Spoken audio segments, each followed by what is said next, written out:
اعوذ باللہ السمیع العلیم من الشیطان الرجیم بسم اللہ الرحمن الرحیم الحمد للہ الواحد الصمد والرسول المسدد والمصطفى الامجد والمحمود الاحمد مربوب الہ العالمین ابی زہراء محمد اللہم صل علی محمد وآل محمد اللہم عجل لولیک الفرج۔ قال رسول اللہ صلی اللہ علیہ وآلہ وسلم الحسین منی وانا من الحسین۔ سب سے پہلے میں تمام شاہدین، ناظرین و سامعین کو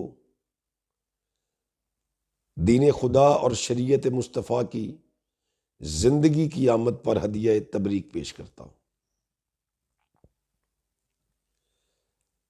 کائنات کی ہتھیلی پر تقدیر کی لکیر کو حسین کہتے ہیں۔ 1,24,000 انبیاء نے جو خواب دیکھا تھا اس کی حقیقی تعبیر کا نام ہے حسین ابن علی۔ اور پھر ارشاد کیا خداوند متعال نے وَنُزِّلَ الْفُرْقَانَ عَلَىٰ قَلْبِكَ، ہم نے قرآن کو مصطفیٰ کے دل پر اتارا۔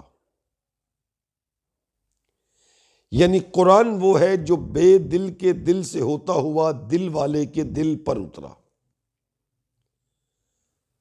اور صاحبان، یہ پہلا فرق ہے کہ قرآن دل مصطفیٰ پر اترا اور حسین دل مصطفیٰ میں آیا۔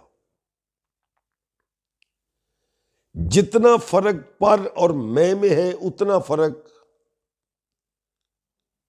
قرآن اور حسین میں ہے۔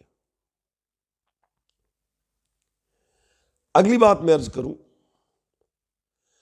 بھری پڑی ہیں علماء کی کتابیں۔ کسی عالم سے پوچھئے گا کہ جب کریم کربلا تشریف لائے دنیا میں، جس حجرہ میں ملکہ عالمیان تشریف فرما تھیں، وہیں پر سرکار سید الانبیاء تھے، وہیں پر مولا امیر المومنین تھے، اور وہیں پر خاندان بنی ہاشم کے افراد تھے۔ اس روایت کو علماء اور رفاع کا نقل کرنا اور اس روایت کو پڑھ کے سمجھنا اس امر کی دلیل ہے کہ یہ بشریت کی طرح دنیا میں نہیں آتے، بلکہ یہ نازل ہوتے ہیں۔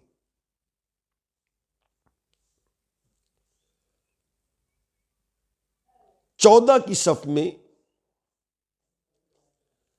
تکرار محمدیت ہے، دہرایا گیا پھر علی کو،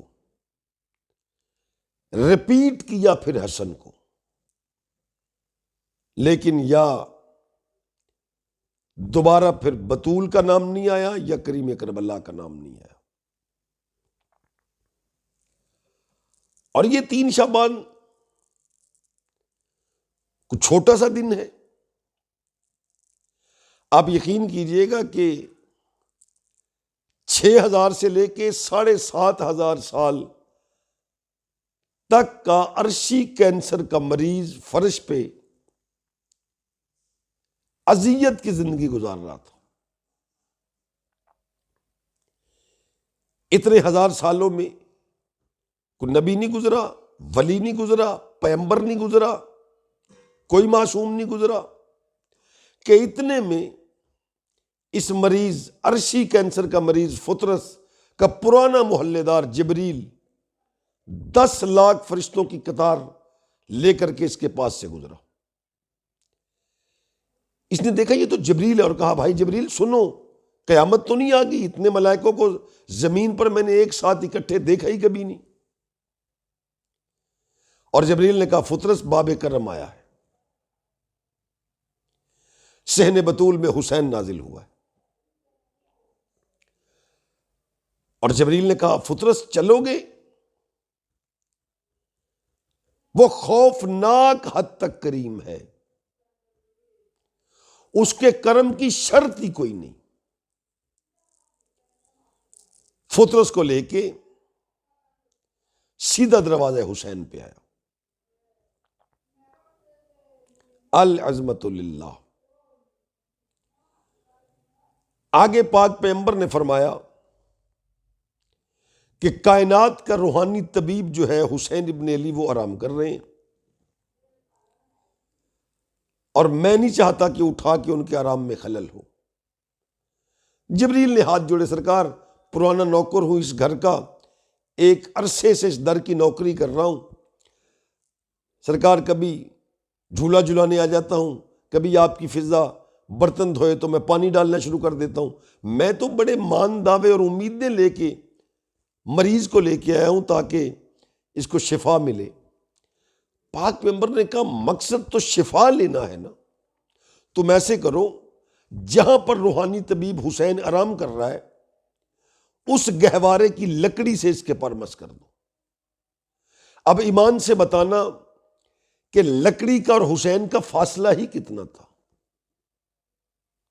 اگر شیعہ سنی علماء نے اس روایت کو لکھا کہ پاک پیغمبر نے کہا کہ فطرس کو بولو اپنے مفلوج پر جو ہے وہ حسین سے منسوب لکڑی کے ساتھ مس کرے، تو نتیجہ نکلا کہ حسین کے ساتھ منسوب لکڑی سے وہ تعزیہ ہو یا گہوارہ، یہ شفا مانگنا، یہ سنت نبی ہے، یہ قول نبی ہے. چنانچہ فطرس نے پرمس کیے اور وہ شفا پا گیا. اور روایتوں میں ہے کہ جبریل حسرت سے گہوارے کو دیکھتا، اور بادشاہ جب کھیلتے نا تو گہوارے پر 2 یاقوت لگے ہوئے تھے. یمن کے یاقوت نہیں تھے، عدن کے یاقوت.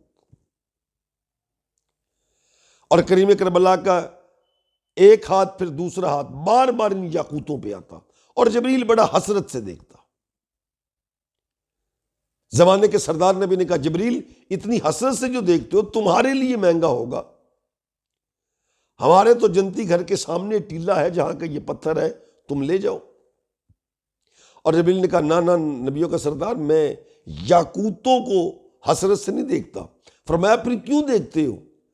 جبریل کہتا ہے سرکار میری زندگی میں ایک ہی حسرت ہے کہ ان یاقوتوں کی جگہ پر میری آنکھیں لگی ہوتی، اور جن یاقوتوں کے ساتھ حسین ابن علی کھیل رہے ہیں ان یاقوتوں کی جگہ پہ کریم کربلا میری آنکھوں سے کھیلتے.